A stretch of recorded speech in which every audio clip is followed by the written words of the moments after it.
এভাবে এগুলা দিয়ে পরিষ্কার করে।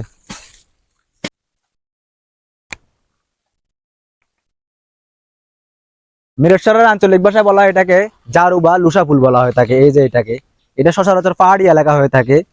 আর এটা কিন্তু এখন দেখতেছি এটা সমতল হয়ে থাকে। তো এটা হচ্ছে দেখে পাহাড়ি এলাকার মানুষের এককালে জীবন জীবিকার উৎস হিসেবে কিন্তু এটা ব্যবহার করে তারা, নিয়ে নিয়ে নিত। কিন্তু বর্তমানে কিন্তু এটা একদম আগের মতো নাই বললে চলে। এটা নিয়ে অনেক রূপকথা আছে। পাহাড়ে যখন যারা যারা ফুল সংরক্ষণ করে ওরা যখন পাহাড়ে যখন যাইতো, তখন পাহাড়ে যাওয়ার পরে এক পাহাড় থেকে আরেক পাহাড়ে এভাবে পাহাড়ের চূড়ে চূড়ে এগুলো থাকতো।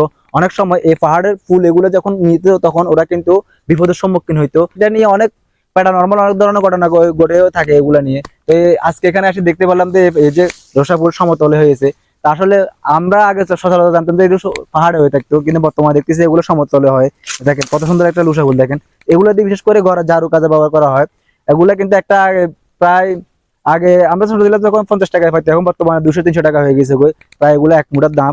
এগুলা দিয়ে কিন্তু ন্যাচারাল ভাবে কিন্তু ঘর পরিষ্কার করা হয়। এখন কিন্তু আধুনিক প্রযুক্তি আবাসে কিন্তু অনেক ধরনের কিন্তু ঘর ঝাড়ু জিনিস বাইর হয়েছে, কিন্তু এগুলোর থেকে কিন্তু এই যে ন্যাচারাল ভাবে যে ঘর পরিষ্কার করার একটা যে ওয়ে, এই ধরনের জিনিসগুলো কিন্তু বর্তমানে হারিয়ে যাওয়ার পথে। তো দেখেন কি সুন্দর এগুলো, দেখেন এভাবে এগুলো দিয়ে পরিষ্কার করে।